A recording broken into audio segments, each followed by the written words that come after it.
Okay, so I have a couple of announcements. Oh, no. No, they're both good. They're both good. Usually when the says that, I start panicking. No, Yeah. first off, the test, I'm just gonna move it to next Thursday. That's always better, right? Yay. Why do today what you can do tomorrow? I can block off this weekend.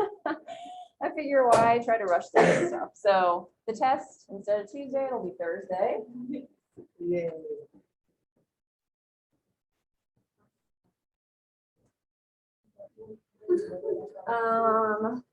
And I'll talk more about the kind of format. It'll be multiple choice and short answer in general. I'll talk more about the numbers. I'll be writing it kind of this weekend, so I'll have a better idea on Tuesday of exactly what it'll be, but you know, be prepared for some short answer questions, definitely. And then the other announcement is on Monday, if you want some bonus points on your test, there's an opportunity before lab. I guess I have 3 announcements. So before lab at 1:30, we're doing adaptive stream monitoring, chemical monitoring of a little stream back here that runs through campus. If you guys want 5 bonus points on your exam, then you can come at 1:30. We'll be upstairs in the, I guess it's the geology lab, like right up from here. We're gonna meet there at 1:30 and go monitor a stream for like dissolved oxygen, pH. It's really simple, but it's good experience and it's very applicable to ecology. So that's totally optional. 5 bonus points if you want them. I know you don't know if you need them yet, but never hurts. Is there Yes. any option, if we have class at 1:30, Oh. like we have that's from 1 to 2:15, and then we go straight to lab after that? 1 to 2:15. Good question. I'll think about it. I don't have an idea right now. But yeah, good to know. I'll think about it and let you know. Yeah, and then, oh yeah, so lab on Monday is going to be a field lab. So it'll be our first field lab. It's supposed to be in the 50s, so it's going to warm up a little bit after this weekend. So we'll meet in 318, I guess it is over here. I'll do kind of a brief intro, but just be ready to go into the field on Monday.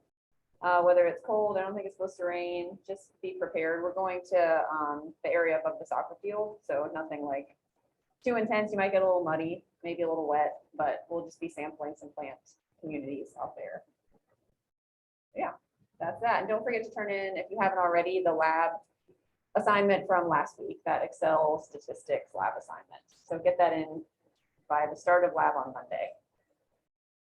Yes. The test on Thursday. Uh-huh.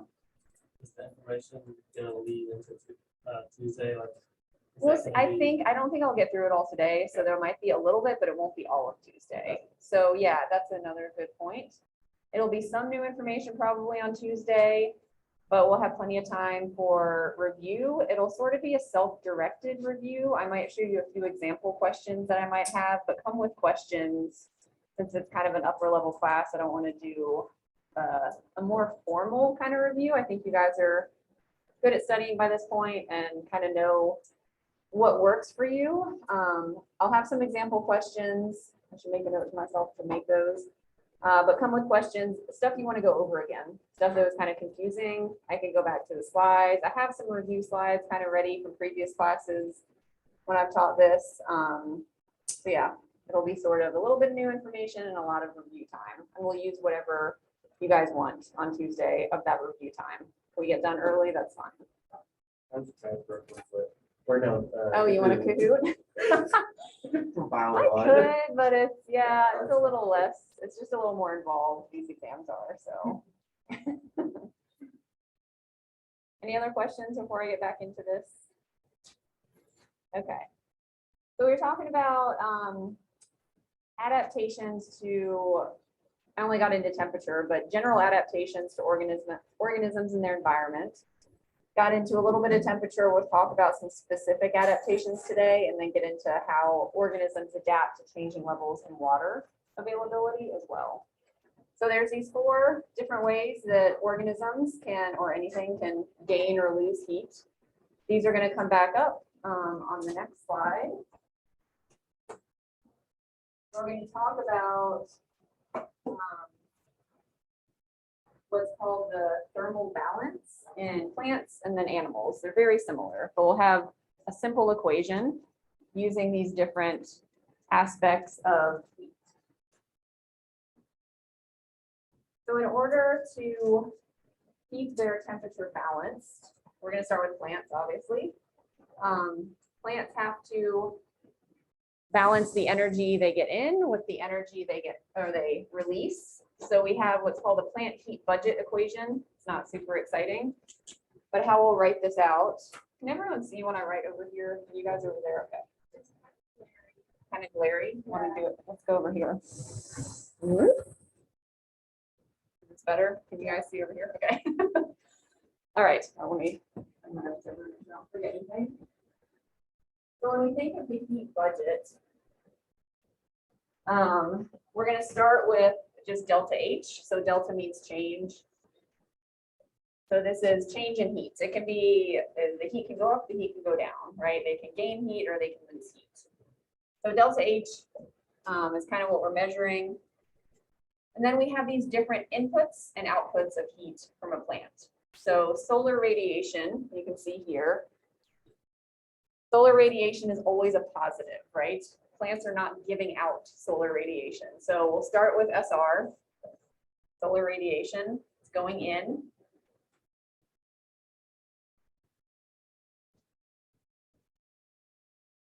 And then there's this, I'm not going to go into a lot of detail about this, the infrared heat enters the plant and it also gives off infrared heat. So that's, we're going to do a plus IR in and IR out. So IR in minus IR out.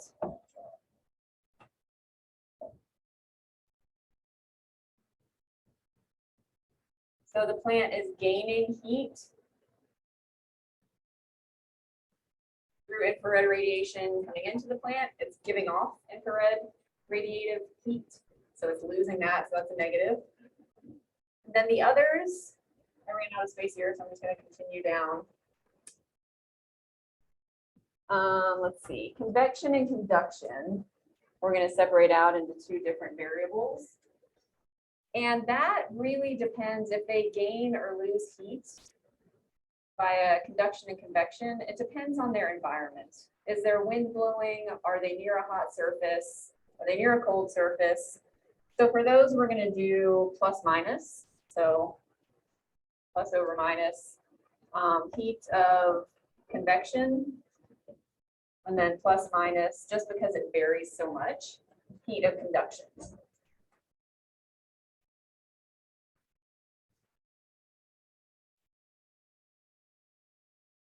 So conduction, convection. And those are, that's a big way that plants will kind of change their heat budget.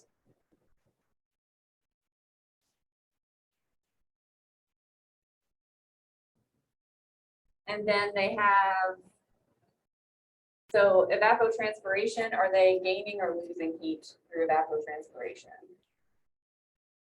That's our last one. They're always losing it, right? You don't get, the plant doesn't gain heat from evapotranspiration. It's losing water, so it's losing that heat. So it's always going to be a negative. HET, yeah. Negative heat evapotranspiration. I'm just going to put ET. Solar radiation, always positive. It's always gaining heat from the sun. It might be really minimal or zero, potentially if there's no sun. And they're always, heat of evapotranspiration is always negative. They're always losing heat via evapotranspiration. That number can obviously go up or down, but it's always a loss of heat. So this is our heat budget equation for plants. They can change different factors in here to control the amount of heat they gain or lose. So that's what I want to talk about next, briefly.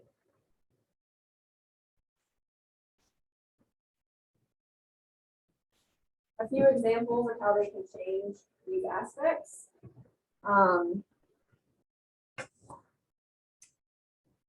So this plant, it grows in a really dry area. These tiny little dots are its leaves. So teeny tiny leaves. What variable is that going to change? It might change a few of them, but a big one that it'll change in the heat budget equation. If it grows in a hot area, Solar radiation. Yeah, they're getting a lot less solar radiation, right? Because they don't have these big expansive leaves. So less solar radiation means less heat coming in. That's how they're controlling that factor of their heat budget equation. This is a succulent plant. We'll get into the water aspect of that in a little bit, but they're light colored leaves. So what is this going to affect as well? Lighter color is going to reflect light, right? So it reflects light, decrease solar radiation, potentially decrease the IR as well, the infrared radiation coming in. I'm sure everyone has seen like hairy plants, right? You've seen leaves with hairs on them. So what do you think those hairs do? They kind of do a couple things potentially. If something's really hairy, what does it help with? Heat evaporation. Yeah, it could help with heat of evaporation, so it keeps more heat in. Is that what you mean by it? Or like, I don't know. I really don't know. That's okay. At least you threw something out there. So if you put on like a nice warm coat, what does it do? It keeps your heat in, right? So it's kind of like a furry coat on a leaf. That's how I think of it. So these trichomes or these hairs on leaves will sort of act as a nice little blanket over the leaf. It's not a complicated mechanism, but it essentially just buffers it from the wind. So it will decrease the amount of wind, heat of convection, that is taking heat away from the leaf. So it kind of buffers it against the wind, allows it to keep more heat in colder areas.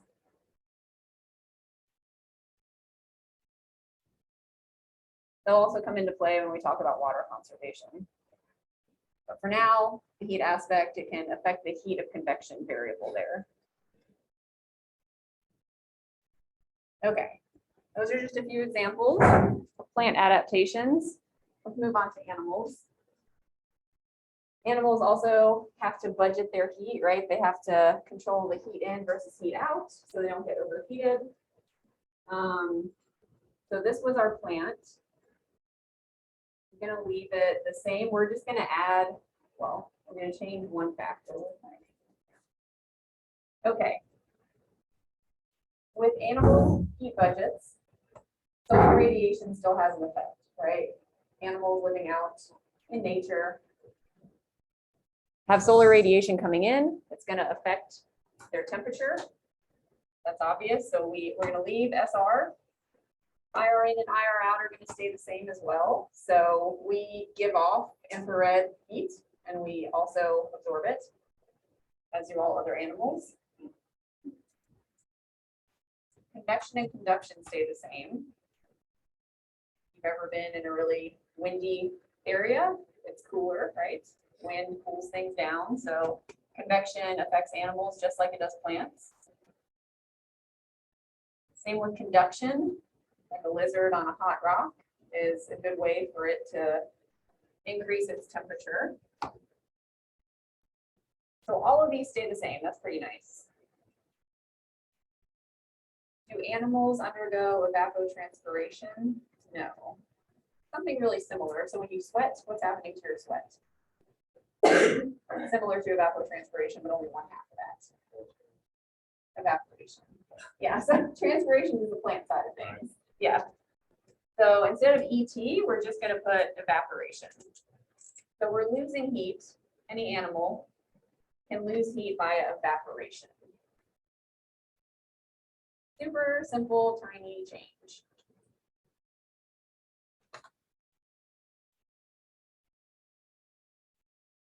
The main difference here, we're going to add another factor that's going to add heat. If you think of, we'll think of endotherms mostly, so warm-blooded animals are the most obvious. What creates heat in warm-blooded animals? It's kind of a tough question.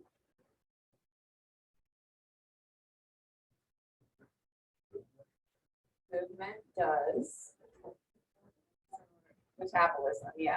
So movement kind of plays into the metabolism aspect, but we're going to add heat of metabolism. I'm just going to put met. So metabolism is the sum of chemical reactions. Plants kind of have a metabolism, but animals, specifically warm-blooded animals, can add a lot of heat just through metabolism. That's how we keep our temperature around 98.6 degrees Fahrenheit. And that's how other animals keep their temperature around the same, whatever their baseline is as well.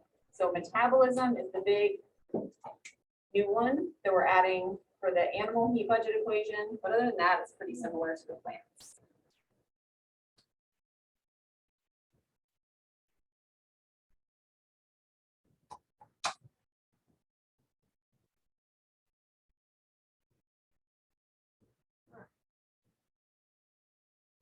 That leads us into this idea of ectothermy versus endothermy.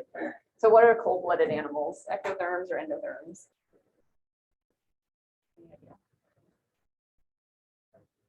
Ectotherms, yeah, snake.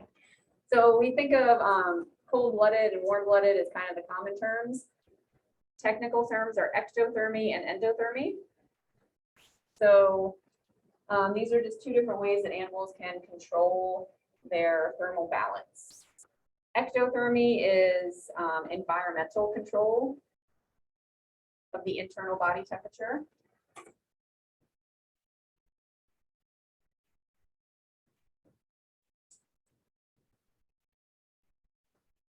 So an organism's body temperature varies with the environment around it. That's ectothermy. Ecto meaning outside. Endothermy, internal control of the body temperature via metabolism.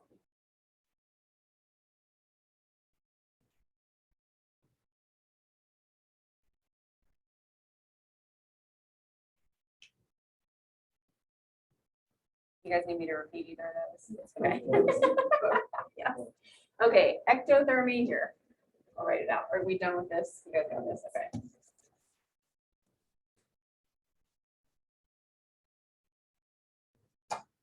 Ecto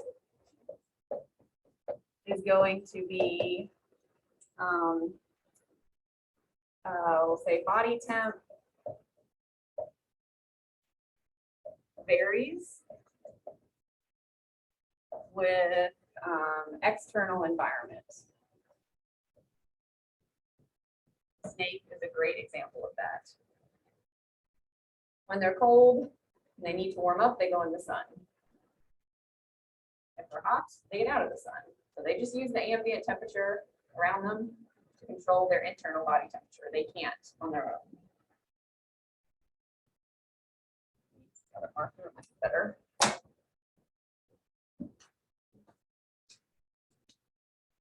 Endothermy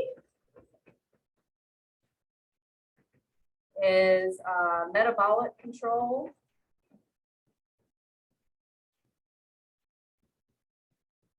We'll say metabolic internal control of body temp.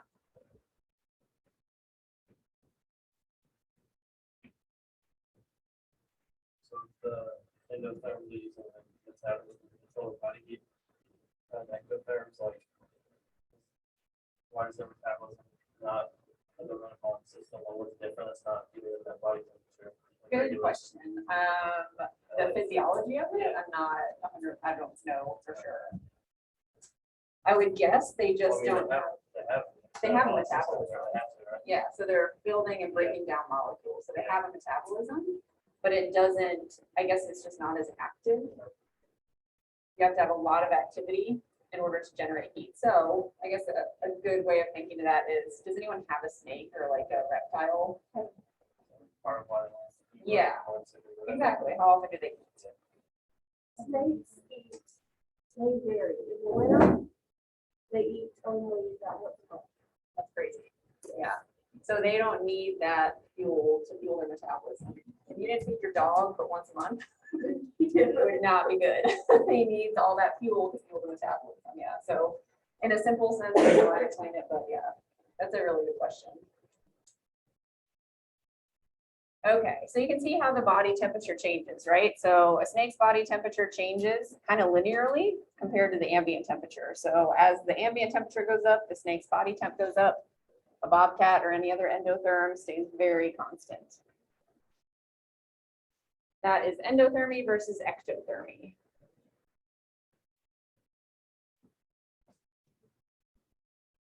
There are some cool examples of where ectotherms do generate some heat on their own, more heat than they normally or you typically think of ectotherms as generating. So there's some really large fish like tuna that will generate heat by movement. So movement can contribute to an increased body temperature. And you know when you move, if you go for a run, maybe you're cold before the run. Once you start running, you get hot really quickly, right? So that muscle heat generation, that can happen in some ectotherms as well.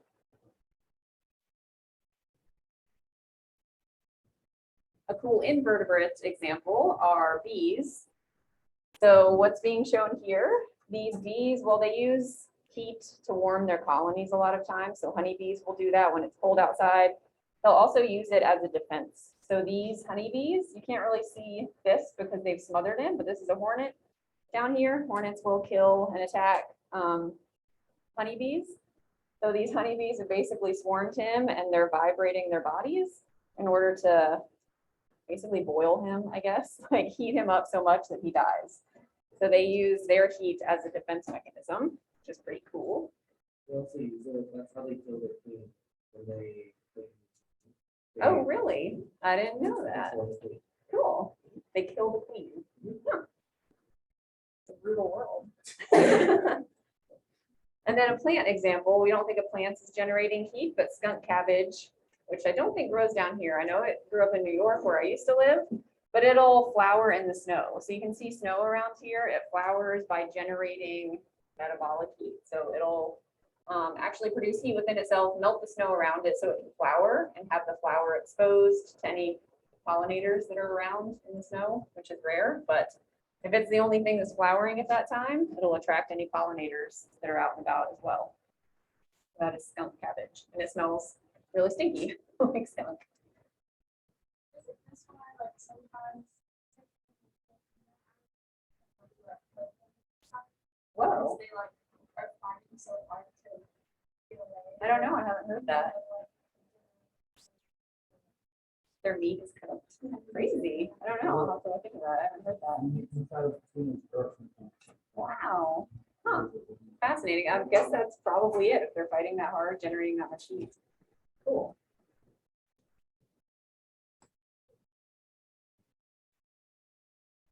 All right. I think the non-normal examples are always kind of some of the most fascinating examples to me, where they don't fit the typical endotherm, ectotherm, or I'll point out some others as we go through this class. Like they don't, not everything is black and white, right? I like the gray area.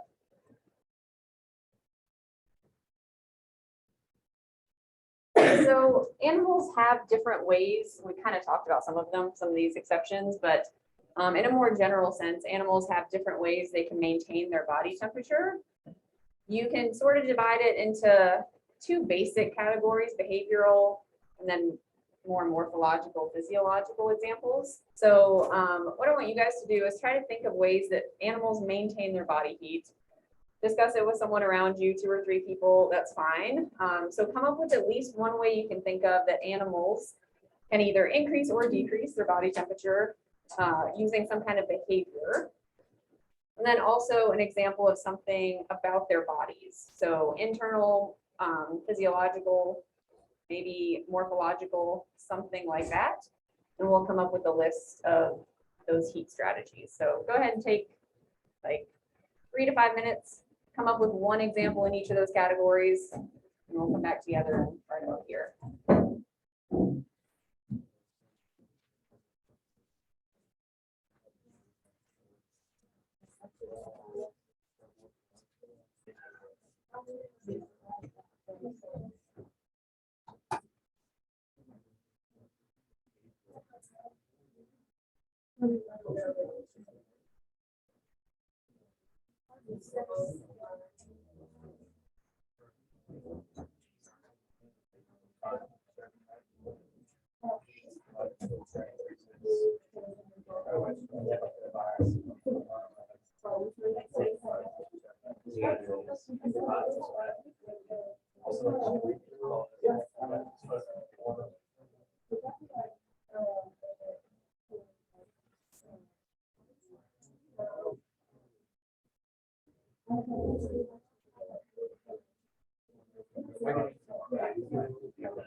Yeah.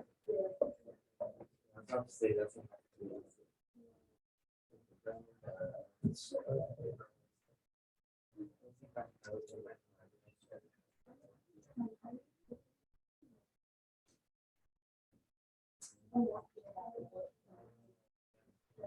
Oh, yeah.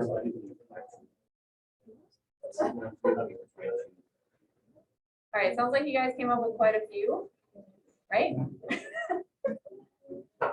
Just now, yes. Okay, so behaviors. Behaviors are kind of easy. You guys have some experience with these, right? What's a behavior that can increase or decrease temperature of the animal? What's that? Penguins. What do they do? Oh yeah, huddling. Yeah, huddling together. That's a good one. Huddling or grouping.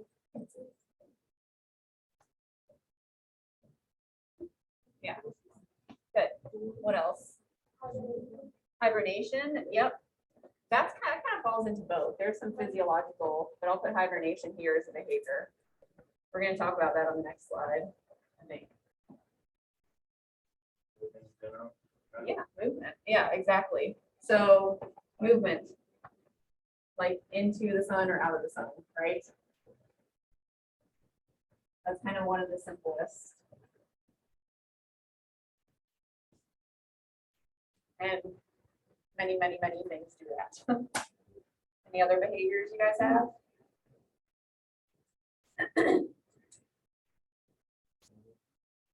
What?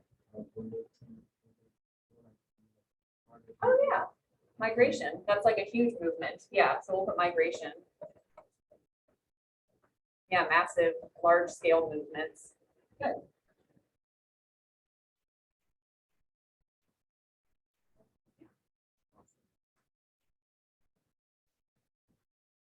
I think those are good. I have a couple extras, but I think that's a good list.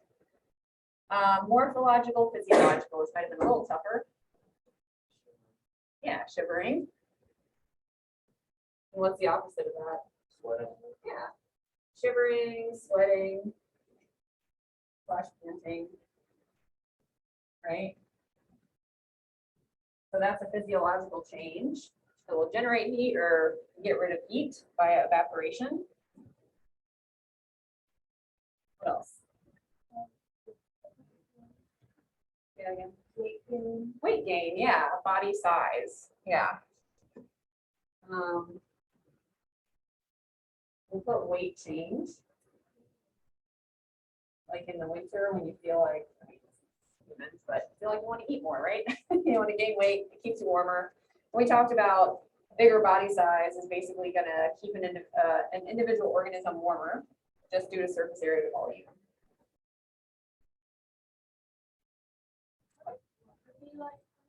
Yeah, some kind of insulation. So that could be blubber, fur, lack of fur, the decreased heat gain. Yeah, some kind of physical insulation. Goosebumps. Yeah, yeah. So goosebumps, I guess other organisms have that, but we'll put that I'll put goosebumps down here. I like it. Yeah, that basically moves your, well, it changes the heat of convection. So it's like the hairs on a leaf standing up. It'll decrease the amount of heat you lose by convection. It also pushes the blood vessels further internally, like deeper into your body to reduce heat loss for your blood. Anything else you guys have? Cool. I think that's great. Good change. Awesome. Good job. So those are just some ways that animals can actually change. I mean, some of them they can control a little bit more than others, at least consciously. But keep those in mind as we kind of talk about water as well. So there'll be ways that animals can control water as well, and we'll talk about those. Okay, so we're going to focus in on one of those you guys mentioned, hibernation.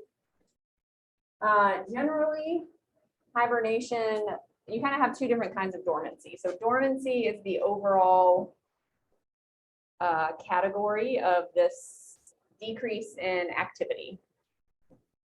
It sort of has two different kinds of dormancy, torpor and hibernation. Dormancy in general is just a period of inactivity. The idea of the inactivity is to decrease the amount of energy needed by the organism. So it decreases the metabolism.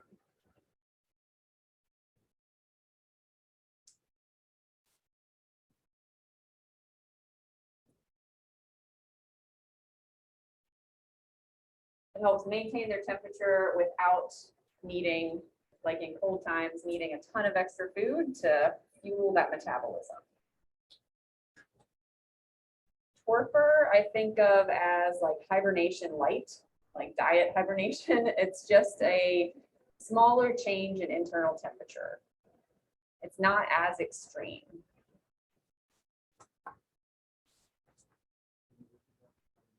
Yeah, for torpor, I would say it's like light hibernation.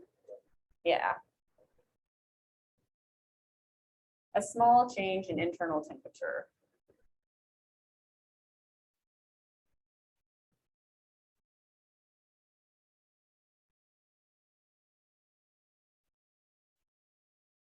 And hibernation is just more extreme. So it is a drastic drop in internal body temperature.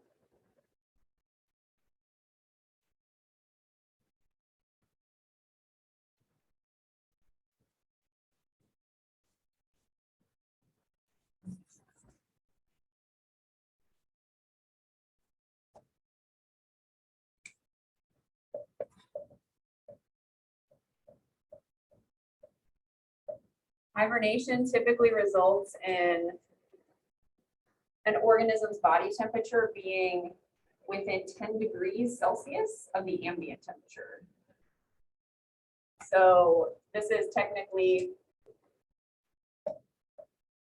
within 10 degrees Celsius of ambient, which means just the environmental surrounding temperature.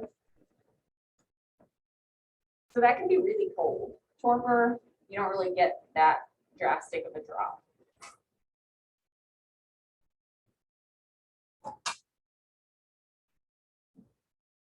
And you can see here one of the results of, in here, or this example is torpor of this hummingbird. So just by decreasing his or her body temperature, the oxygen consumption drops down as well based on the air temperature, basically. So air temperature is going to drop down. He goes into torpor and now needs less oxygen to keep functioning.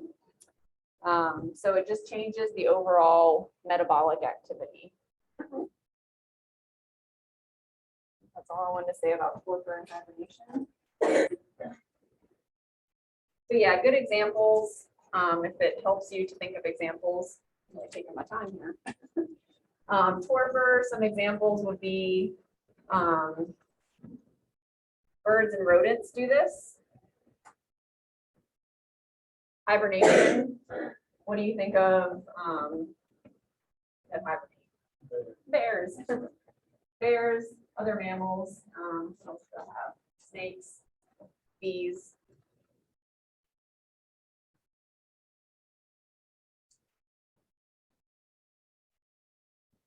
So just to sort of put it in perspective for you. Different groups that do those too. Okay, on to water. Let's speed up a little bit. So this is our last part of talking about dealing with environmental variation in temperature and water. All right, the importance of water. Most organisms are about 50 to 90% water. And they have to maintain a water balance. If they don't maintain that 50 to 90% window, they die. So it's really important to maintain that. Animals are good at storing water. Plants, not really so good.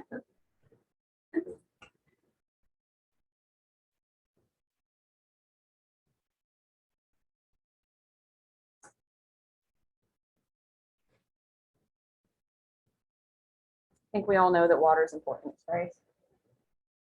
I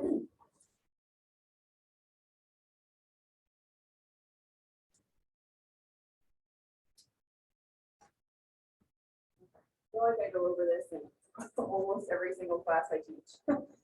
Somehow, this hyperosmotic, hypoosmotic idea. So this applies mostly when we're dealing, well, it definitely applies to animals, but I'm mostly going to talk about it with plants. Osmosis, first off, movement of water. So movement of water across some kind of membrane.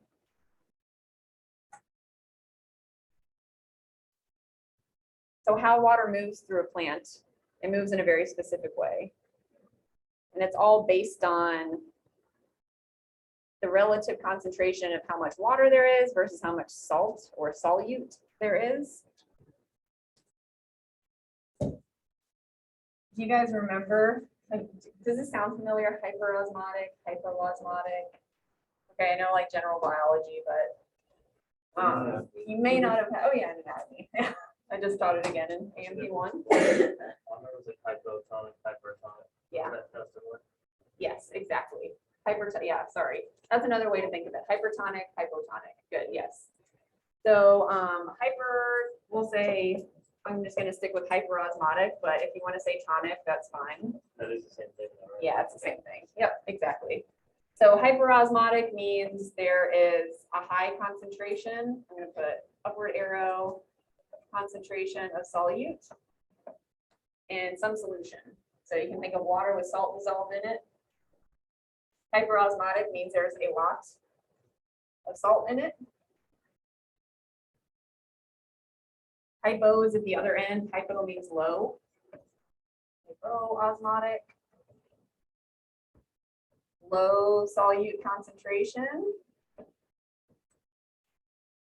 it's usually in relation to something on the other side of the membrane. ISO means the same. So ISO, same concentration of solutes on either side of the membrane.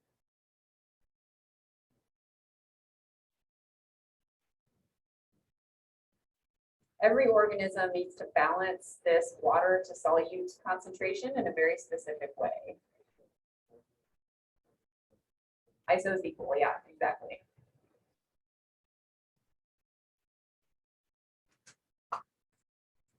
We all have salts flowing around in our blood, right? There's solutes, it's not just pure water. So we internally, as humans, we maintain an isoosmotic environment in our cells compared to the surrounding tissues. Plants have more salt inside their cells than outside. They have hyperosmotic cells. What that does, if you think about where water moves, it moves in relation to where there's more solute. So if there is more solute particles, more salt on this side of this membrane, water is going to move in that direction. And that's what it does. So it moves towards the higher solute concentration.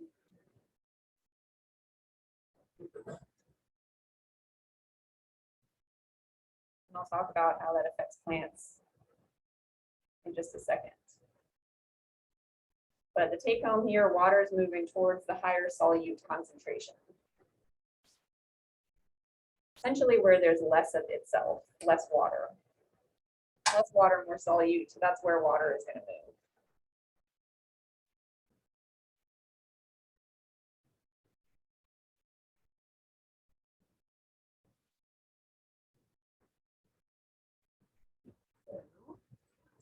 How this works in a plant.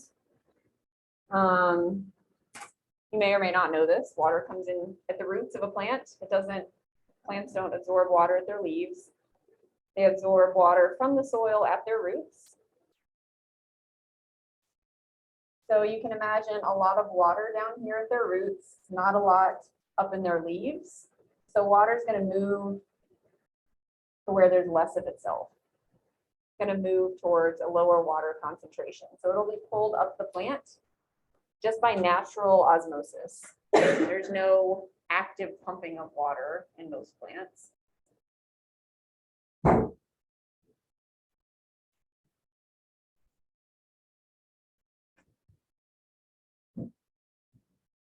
yeah, water moves through plants due to these water gradients. High water concentration in the roots, low water concentration in the leaves. That means water is going to move from the roots to the leaves. Then it evaporates. It's going to leave through the leaves at what are called stomata. These will come up again in the next chapter as well. Stomata are these little pores on the leaves. So the little openings that will release water. Like our pores when we sweat. Same idea, but they're called stomata in plants. We already know what evapotranspiration is, so I'm not sure why I have that here, but this is evapotranspiration.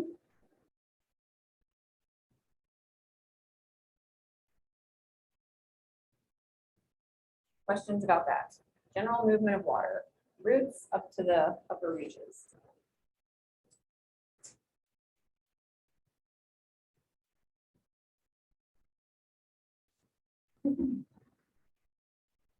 So when plants wilt, if you've ever had a house plant, you probably had it wilt at some point. I know I have. Plants will wilt when they can't pull any more water out of the soil. So if the soil is really dry, they can't pull water up into their leaves, which basically decreases the pressure inside their cells. So if you think of a plant cell, the reason it maintains this plant maintains this upright character is because there's water inside the cells pushing outward. So it's creating this really high pressure system inside of a plant cell. That's called turgor pressure. Turgor. It's a weird word. But like I said, plant cells are hypertonic, more solutes inside the plant cell versus outside. So what does that mean? Where's water going to flow? If there's more solutes in, It's going to flow. it's going to flow in. So that's how the water gets in. Yeah. So just by having a higher concentration of solutes inside their cells, they're drawing water in naturally. So water is going into the cells. This is different from us and most other animals. So they're drawing water in. That increases the pressure on the cell wall and allows it to stand upright without any kind of like skeleton, right? It's just all due to that turgor pressure that plants, well, unless they're woody, like obviously bark provides some physical support there. But turgor pressure is what allows the opposite of wilting. So not enough turgor pressure, plenty of turgor pressure, all due to water, just water movement into or out of the cell. So this is a fun, it's a time-lapse video showing, you guys probably can already imagine what happens when you add water to a wilted. So I've got my essay written, and I've been working on it for about a week. I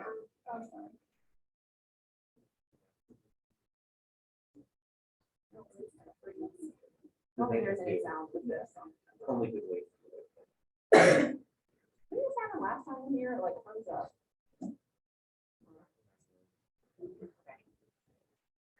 Not that amazing of a video.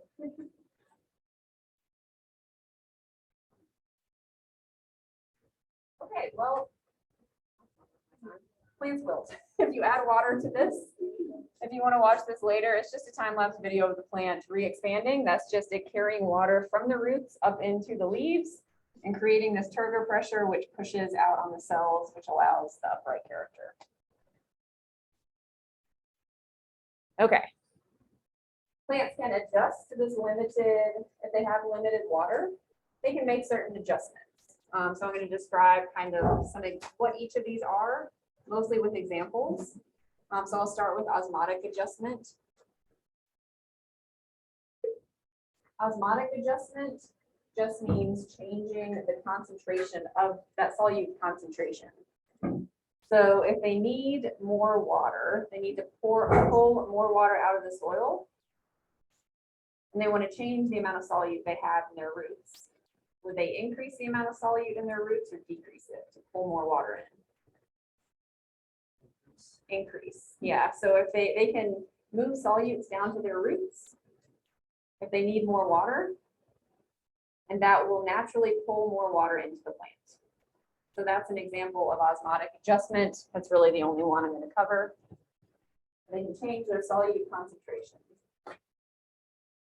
Yeah, in their root cells.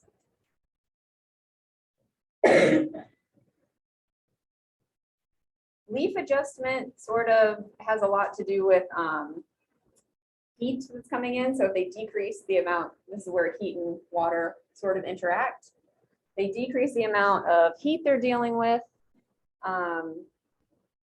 They can decrease the amount of evapotranspiration. So a good example of this leaf adjustment. In regular conditions for this plant, this is the size of the leaf. It may not look really any different to you. This is a control, non-drought conditions. During drought, the leaves are significantly smaller. So that just decreases the amount of surface area over which they can lose water, right? And it decreases the amount of heat that the plant takes on. So they lose less water. Plants will also, in drought conditions, a lot of times like roll up, which decreases surface area, or they'll reorient themselves to the sun. So if they're kind of parallel to the ground and receiving a lot of solar radiation, in drought times, they might turn perpendicular, which means they're taking on less solar radiation and less heat, which allows them to hold on to water. Just leaf orientation, leaf size, those are good examples of leaf adjustments that plants can make in response to decreased water levels.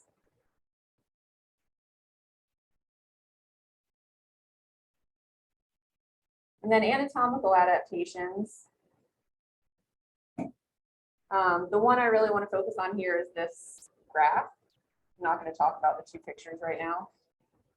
So this graph is showing, it's kind of complicated. This is an anatomical adaptation that plants can make in response to kind of long-term decreases in water. This is more long-term.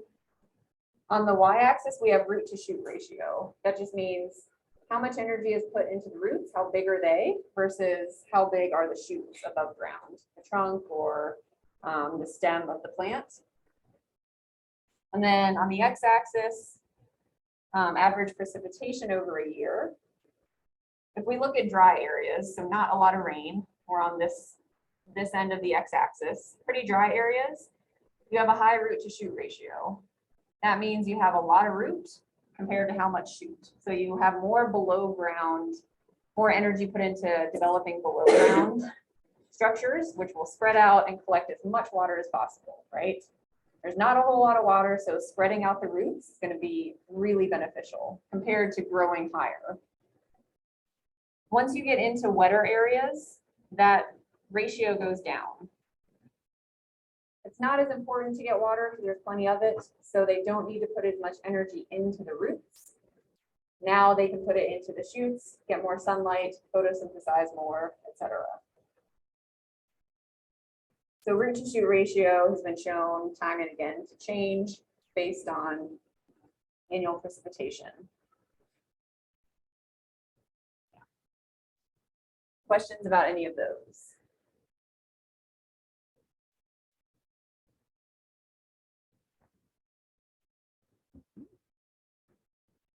The last thing I'm going to talk about with respect to water, limited water availability are terrestrial animals. Aquatic animals obviously need to deal with it, but it's a very different setup and I don't have time to go into it. So we're just going to talk about terrestrial animals. On land, terrestrial animals have to exchange gases. So carbon dioxide and oxygen primarily for most animals we're thinking about, where there's not a whole lot of water, which makes it kind of difficult. Amphibians, they absorb water from their environment. They don't have quite as tough of a time. Other animals, they have to, well, mostly drink water. And then they also get a lot of water from their food.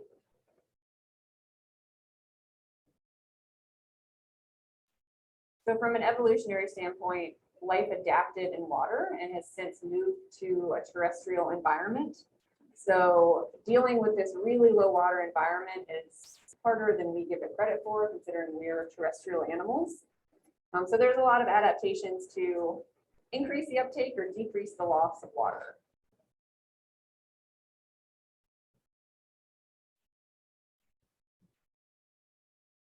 How would animals increase their uptake? That's a good example. Get more water. It's very simple. Drink more. Just get somewhere where there's water and drink more water. If it's available, it's a great option. They can change their food source too. So they can go after foods, maybe like berries and fruits that have a higher water content.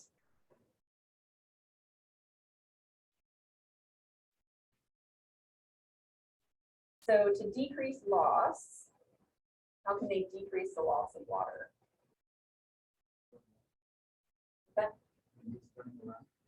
Yeah, decrease movement maybe. Yeah, exactly. So you want to decrease evaporation, you can decrease movement, which means you're going to pant or sweat a little bit less, so less activity. Any other examples you guys can think of?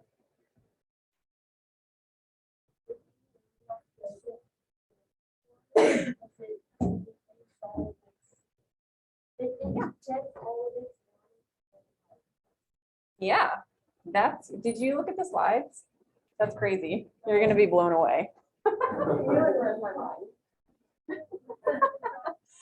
have a video about the kangaroo rat. He's a pretty famous conserver of water. So they can increase or decrease the amount of water, and different animals can decrease the amount of water in their excretions, so in their urine. Really highly concentrated urine means less water, but they get rid of the nitrogenous waste, right? The urine is supposed to get rid of. So kangaroo rats are really good at that. They use their metabolism to extract, or they extract a lot of water from the pretty low water foods that they eat. I have another video, see if this one works. This is actually an interesting one about the kangaroo rat. They live in the desert. They're very highly adapted to dry environments, so they live in an extreme environment. Yeah, like a camel, yeah. They can hold on to it. Yeah, they have different strategies, yes.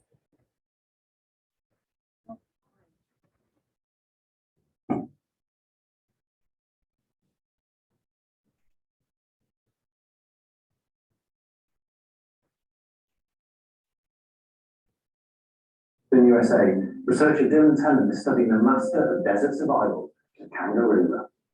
So this is definitely the desert kangaroo rat. So come on then, what is it? A kangaroo or a rat? Neither actually. It's not a kangaroo or a rat. It's not part of the kangaroo family. It's not a marsupial. And it's also not just your generic rat. They're actually part of a family called Heteromyidae, which is a family of desert dwelling rodents that share some characteristics such as the large auditory bullae and the cheek pouches that they can use to store food. So this one looks like it's slightly different. Is this a different species from them? This is the Marian's kangaroo rat.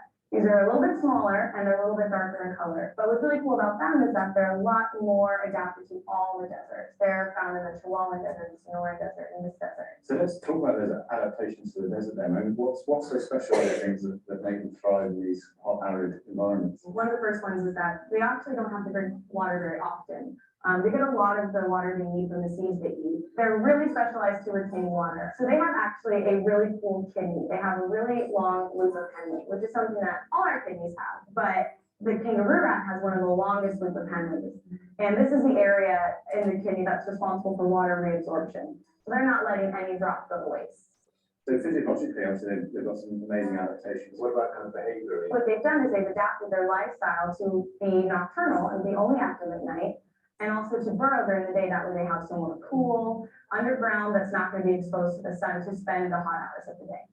So perfectly adapted to the lack of water. But what about food? So kangaroos are carnivorous, which means they eat seeds.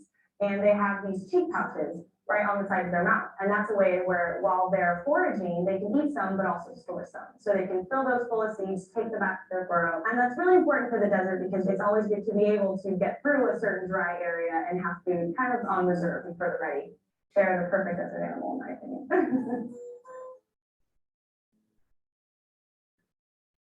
Up close with one of Dylan's trapped kangaroo rats, we can really see these modifications that make this animal perfect for desert living. You can see the huge, really long hind legs that allow it to hop between islands of vegetation really, really fast, and the long tail that allows it to balance as it does that. I've also been watching it eat some seeds, and it has fur-lined pouches in its mouth. The reason they are fur-lined is that we think that stops the animal losing any moisture to the seeds, and of course that's potentially disastrous for a desert animal. And what we can also see up close is adaptations to the sensory organs. You can see the huge eyes which allow to see in the dark, and the long whiskers which also help it in the dark to feel around and sense things that come from the side. And the large ears, because this thing has incredible hearing. In fact, I've got a skull here, and it's not like a normal rodent skull, except it's huge and white things at the back, and the auditory bullet. And what that allows is for this creature to have incredible hearing, especially in the low ranges. What it does is it uses its riff to communicate, to scale off and those snakes, but it also can hear the windbeat of an owl just by using this incredible auditory sense. Skull. So surviving in an environment with almost no water is easy for these guys with their superb adaptations, and they're also impossibly cute, but they do have a slightly stupid kangaroo rat in neither of those. Anyway, subscribe and I'll see you next time on Earth Unplugged. Yeah, they have a lot of cool adaptations, many of which deal with water conservation, considering where they live. So that's one extreme animal, obviously. Every animal has to conserve water to some degree. The next slide I have, you guys on Zoom, I'm not going to put it up because this is the last slide from this this lecture. So this is a video you can watch if you want to. Has anyone heard of tardigrades or water bears? They're pretty cool. So they're invertebrate animals. They're super tiny. And they look like that. They're kind of crazy looking, but they are super extreme. They can live in outer space. They can survive nuclear radiation. They can live down to almost absolute zero, negative, I think that's negative 272 Kelvin is what they can live down to. They're like the most extreme animal in the world. I like talking about them sometimes. They can undergo cryptobiosis where they look dead for decades and then they come back to life once they have enough water. So I'm not going to ask you guys about those yet. They can live in space, yeah. They've been shot out into space. Yeah, and they live. I know, no. They're pretty cool. Anyway, just if you're interested, look into them. There's a cool video about them, but I don't really have time to go into them today, so we're gonna continue on. But they're really cute. They're like super cute little fat bears with these paws. Okay, another name for them is moss piglets, which is okay. That wraps up our 10th and water lecture. I'm going to keep going in the interest of not having to throw a bunch of new material at you on Tuesday. Have a little bit less new material. So I'm going to get this next lecture uploaded. If you guys want to take a break for a minute, feel free. I'm going to get this going. Oh, my computer might die soon. Okay. Okay, I think it'll hang in there.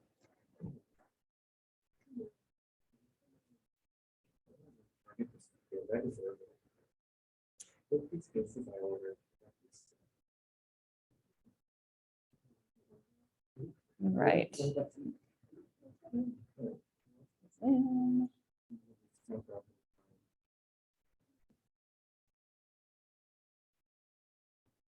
Might have to cut down this lecture too.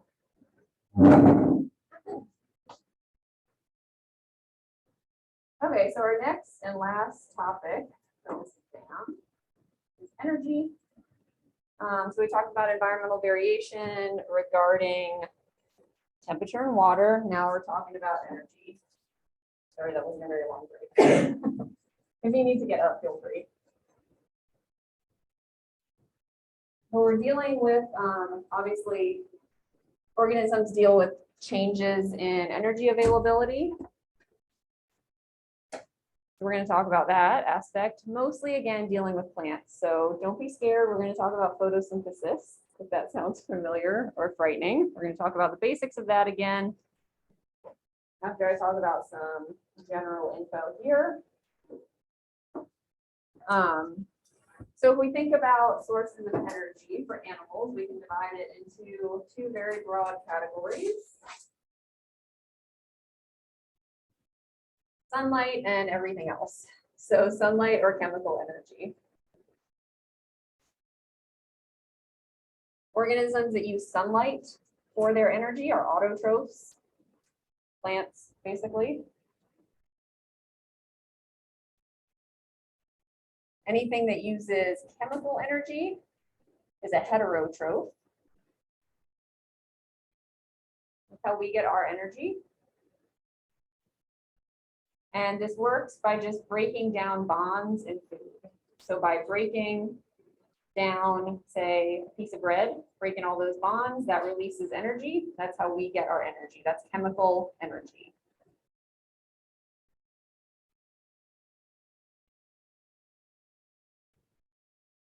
So autotrophs, heterotrophs.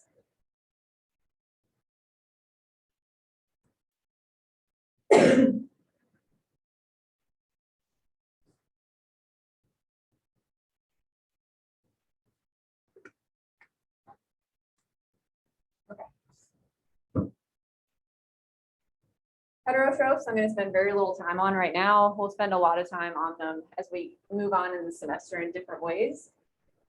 Heterotrophs consume either living or maybe once living, it might be dead, organic material.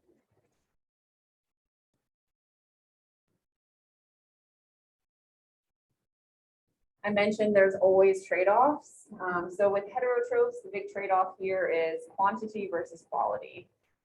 So there are detritivores that will eat like dead leaf material. Really easy to get, and there's a lot of it, but it does not have a whole lot of nutritional value. They need to eat a lot of it. So quantity is there, quality is not so much there. A carnivore, not as much quantity available to find other organisms to eat, but the quality is really high. So it's a sliding scale trade-off between quantity and quality for heterotrophs. Autotrophs don't really have to deal with that. It's mostly just quantity. Sunlight is sunlight. How much of it can they get is the question. They have trade-offs kind of in other areas.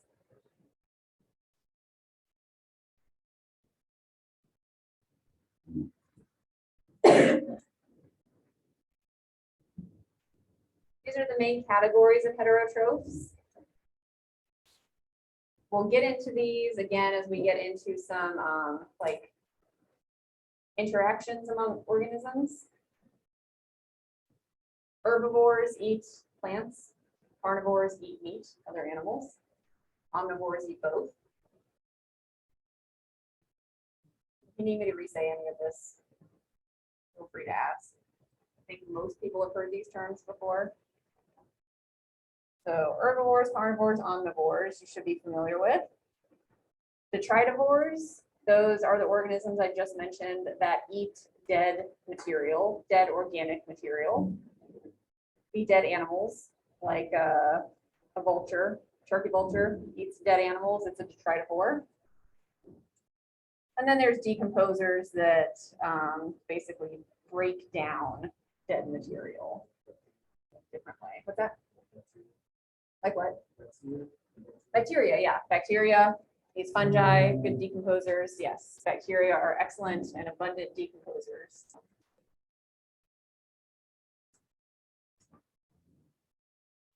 And we'll get into these adaptations, talking about efficient capture of food versus processing. So running after a gazelle on the plains takes a lot of energy. It's not super efficient.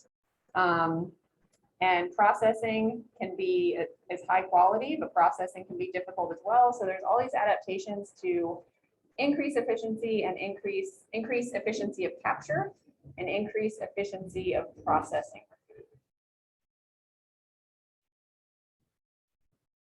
That's really all I'm going to say about heterotrophs.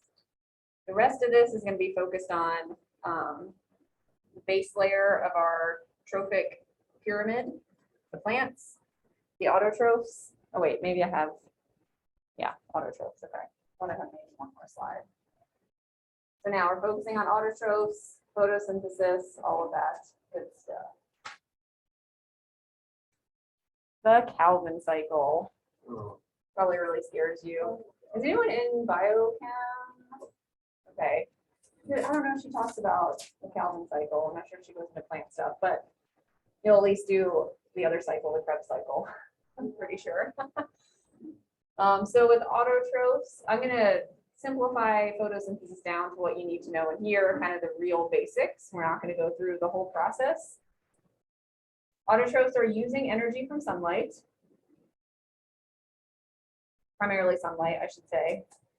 There's some chemoautotrophs that I'll talk about in a minute. But mostly sunlight to fix carbon dioxide into carbohydrates. So plants absorb carbon dioxide, which we love them for, and they turn that carbon compound into carbohydrates, another carbon compound, primarily glucose.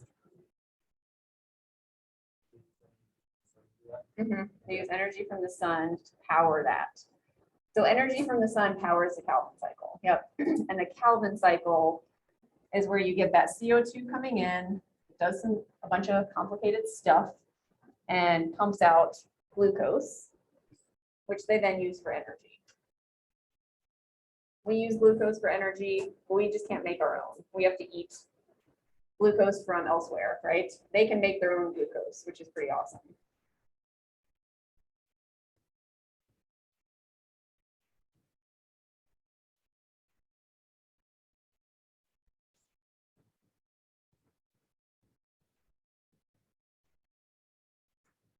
The weird side of autotrophs is chemosynthetic autotrophs, which we don't think about and they're not super common. But rather than using sunlight, these guys will use energy from inorganic compounds. So inorganic meaning they're not carbon-based. So if you've ever been to like Yellowstone, to the hot springs out there, there's all these cool colors, mostly bacteria that can use something other than sunlight to make glucose. Some examples of what bacteria can use are here. You don't need to know these. This is mostly just for your knowledge. They can use ammonium, nitrate, some sulfur compounds, iron, phosphorus compounds. So they use all this weird stuff rather than sunlight. And they can make glucose just using those inorganic compounds.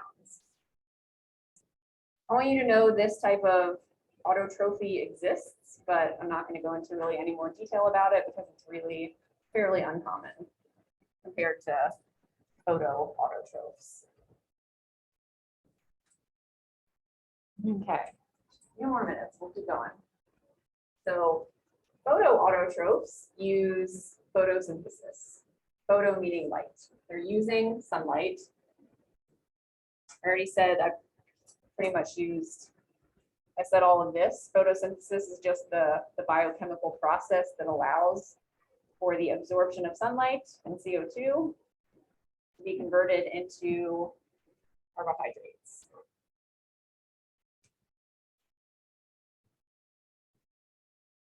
This is where the rest of the food chain gets most of its energy.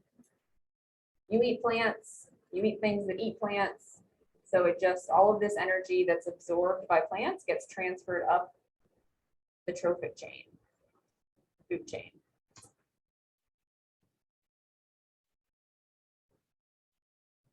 For our purposes, we're going to consider plants the base of the food web. Without them, nothing, no levels above them can survive.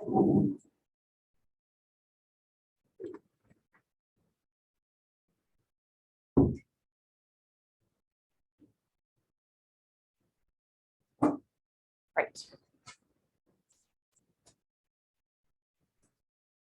Chloroplasts. These are the little organelles where photosynthesis happens. I'm not going to go into detail about the structure of chloroplasts, any of that. Just know that photosynthesis happens in chloroplasts. Plants have them, animals do not.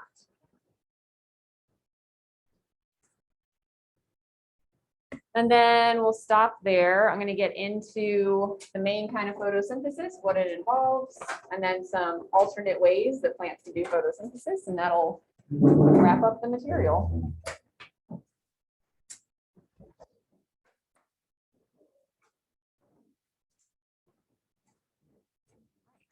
And I'll see you guys on Monday. Oh, Lab. Or bonus points. All right.